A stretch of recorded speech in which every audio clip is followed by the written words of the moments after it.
Listen, I don't want any trouble. Listen, stay where you are. Leave me alone. Get down, get down, get down!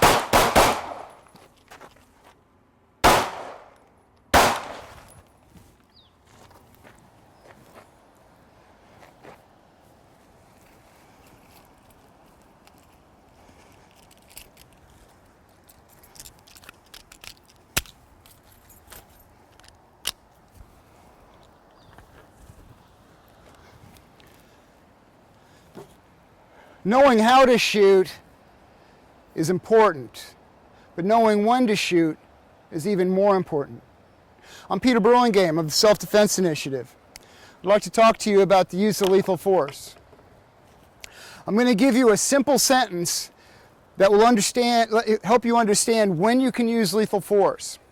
And it's useful in two different ways. One, it will let you make good decisions on when to use lethal force. And two, it will enable you to justify to the investigating officers why you did what you did.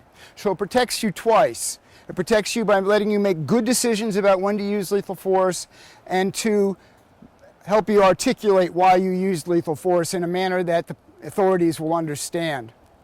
Everything I'm about to teach you is court defensible. It's been proven in court already or been used in court already. So, when can you use lethal force?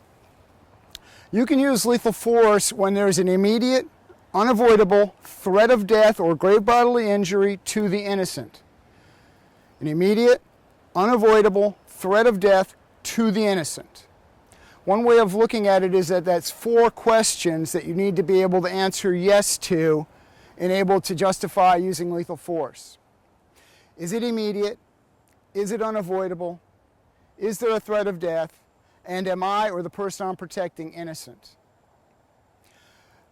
This simple sentence tells you everything you need to know about the use of lethal force and justifying it. So let's look at those 4 elements. What does immediate mean? Immediate means right now, this very second. So the threat has to be happening right now. Not in 5 minutes, not in 5 hours. If there's any time disconnect, then that gives you time to disengage and avoid the situation. So if somebody says, listen, I'm going to go get my car, get my gun, come back here and shoot you, there's a disconnect. There's time for you to leave and go somewhere else, or to take other steps to protect yourself. So immediate means right now. Unavoidable is generally a matter of time, as we've just seen. If something's immediate, you can't avoid it. But unavoidable also might be a matter of the environment. So if you think about being in a room and there's only one way in or out, and the threat is near the doorway, so you can't get past him to get out, that would also be unavoidable. You're trapped in the environment with the bad guy. Those are pretty easy concepts to understand. Immediate, unavoidable. The next part, threat of death or grave bodily injury, composes 3 parts. So to understand whether somebody's a threat of death to you, they have to show 3 things. They have to demonstrate 3 things. First, they have to have the ability to harm you. 2, they have to have the opportunity to harm you. And 3, they must do something to make you reasonably believe that you are in jeopardy. Ability, opportunity, and jeopardy. Some people call jeopardy intent. Ability, opportunity, intent. Let's look at those. Ability means that the person can harm you. They have the ability to harm you. Now that may be that they have a weapon of some sort. So if I have a pistol, can I cause your death or grave bodily injury? If I have a knife, can I cause your death or grave bodily injury? What about a stick? Yes, that allows me to cause death or grave bodily injury. What if I picked up a chair? Could I kill you or severely injure you with a chair? But you also have to realize that people can harm you even though they're unarmed. As far as I'm concerned, there's no such thing as an unarmed person. There's a legal standard that says that you will be judged by what a reasonable and prudent person would have done under the same circumstances, knowing what you knew at that time. What a reasonable and prudent person would have done under the same circumstances, knowing what you knew at that time. I'm going to give you an important piece of information so you can kind of plug it in there so it's part of your decision-making process, and you can say, I knew that at the time I made my lethal force decision. And that piece of information is that 3 times as many people are killed each year with hands, fists, and feet as with rifles. Somewhere just under 300 people a year are killed with rifles, and just under 900 people a year are killed with hands, fists, and feet. So is anyone truly unarmed, as long as they've got hands, fists, and feet? Now, part of ability is also a matter of disparity of force. Disparity of force means that the levels of force between the two parties is unequal. So if I'm facing somebody that's about my size and age and health and training, it'd be an equal fight. So if they're unarmed, it'd be hard for me to justify shooting them. But if there were several of you attacking me, even though you're unarmed, that would be unequal. There's 2 or 3 of you against me, and do 2 or 3 of you have the ability to cause my death or grave bodily injury? Certainly. And generally the way that works is you knock me down and then stomp me, kick me in the head. How many times do you have to kick somebody in the head to cause death or grave bodily injury?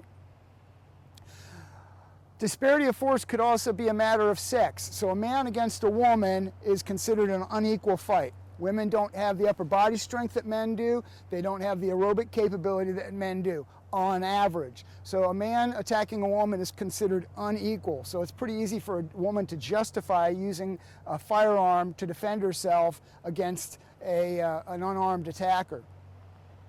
Age could be a disparity of force. You might have a 16-year-old kid that's attacking a 72-year-old man that's just cashed his Social Security check. That would be an unequal fight. Disparity of force could be health. So you might have somebody that's sick being attacked by a healthy person, or it might be somebody in a wheelchair or on crutches being attacked by a healthy person. All of that would be unequal. Training could also come into that also. So if you have no training at all, you've never been in a fight before, and you're facing somebody that is trained and has some experience in fighting, that would be unequal. Now the question is, do you know this at that time? If it's somebody that is in your community and you know that person's reputation, then that could be part of your decision-making process.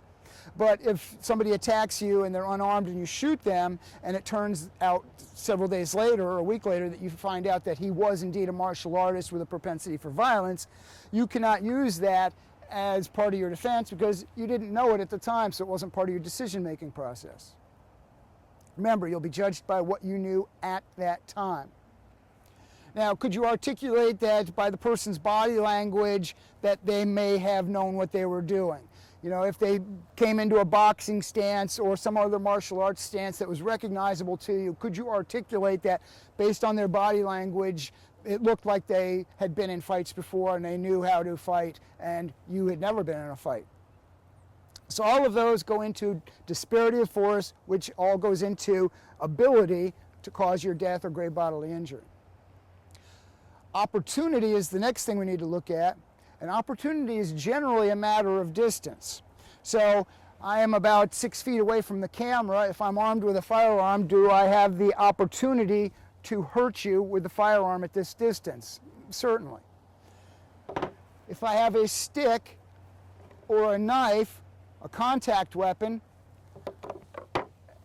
do I have the opportunity to use that on you at this distance? And here's something we need to understand also, is that while I have to actually be in contact with you to use this, and I can't right now, it doesn't take much for me to get to you. And just to run some numbers by you, if you want to look up some things on YouTube, you can look at the Tooler drill or the 21-foot rule. A number of people have done studies on this, and it is widely recognized. A person 21 feet away can get to you in 1.5 seconds. So I may not be able to stab you with this knife from here, but I can be there very quickly. And if we look at how long it takes the average concealed carry person to draw his pistol and fire one shot, very often it's 2, 3, sometimes even 4 seconds. So who's winning at that point? So 21 feet, looks something like this. So yes, I can't hit you with this stick from this distance, but I can be on you very quickly. So opportunity is a matter of distance, could be a matter of obstacles also. Could you think of a time when we're this far apart from each other and I have a pistol and I'm unable to shoot you? Think about drive-through tellers at banks and they've got the bulletproof glass between you and them. They're only a few feet away from you, they're in direct vision of you, but you can't shoot them because there's an inch of Lexan between you and them. The last part of threat of death is jeopardy. The person must do something to make you reasonably believe that they intend to harm you, that they're going to put you in jeopardy. That may just be body language. If somebody pulls a knife out and comes running towards you, it's pretty obvious that they intend to harm you. It may be verbal also. It may be, I'm going to kill you, I'm going to cut your head off. So ability, opportunity, and jeopardy all go into constituting whether somebody's a threat of death to you or not. So far we've come along to the point where we understand what immediate means, we understand what unavoidable means, we understand what constitutes a threat of death, and what remains is whether you're innocent or not. And what it means to be innocent is that you have done nothing to provoke the attack. Not only have you done nothing to provoke the attack, but you have actually tried to de-escalate the situation. I have a piece of paper in my wallet that was issued from the government that says that they allow me to carry a firearm around in public, knowing that I may use it to defend myself, knowing that the reason I'm carrying that is that I may need to shoot and kill somebody at some point in time. And the government's issued me a piece of paper saying that they'll allow that. And it's a pretty heavy responsibility. If you think about it, I have the ability at any point in time to kill people with a 5.5-pound trigger pull.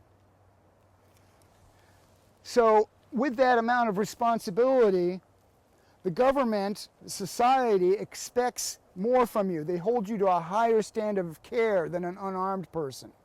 So they're expecting you to not only stay out of trouble, but if trouble finds you, that you try reasonably to avoid it. So if somebody bumps into you and starts swearing at you, you need to, say, listen, I'm sorry, I didn't see you there. I apologize. I didn't realize that I was causing you any issues. Sir, please stay back. You need to try and de-escalate the situation, even if you didn't necessarily start it. So being innocent is sort of a way of life, that you're polite, you're professional, and that you treat people with respect, even if they've wronged you. Now, this doesn't mean that I want you to go to the point where you're getting hurt. You need to be respectful, but you can do that in an authoritative way, an assertive way. Sir, stop, stay where you are. There's nothing wrong with that. I'm being polite, but I'm being assertive. Can you use lethal force to protect somebody else other than yourself? Yes. Under the same circumstances. It has to be an immediate, unavoidable threat of death to the innocent. And here's where we get into trouble. It's easy to look at a situation and say, yes, this is immediate, it's happening right now, it's unavoidable, that person can't get away, there's a threat of death exists, there's ability, opportunity, and jeopardy. But if you're just coming on the scene, do you really know who's the innocent party? I know of a situation where one guy attacked another with a stick, was beating the guy with a stick. This guy managed to get the stick away. The first guy continued his attack, and the victim was defending himself with a stick. A third party came along who had a firearm and killed the person that was the victim because he saw the stick and assumed because he had the weapon, he was the bad guy. So if you're using lethal force to protect a third party, realize that that can cause a whole another set of issues because you don't necessarily know who's the innocent party. So once again, just to go over the whole thing quickly, you can use lethal force if there's an immediate, unavoidable threat of death to the innocent. It has to be happening right now. You can't reasonably avoid it safely. The person has to have the ability to harm you. The opportunity to harm you is doing something to make you reasonably believe you're in jeopardy, and you or the party you're protecting has done nothing to provoke the attack. Learn this, because this is a vital piece of equipment, a vital piece of information that can determine whether you go to jail or you get to go home, or whether you're going to get sued. I'm Peter Burlingame of the Self-Defense Initiative. Thanks for watching. Be safe out there.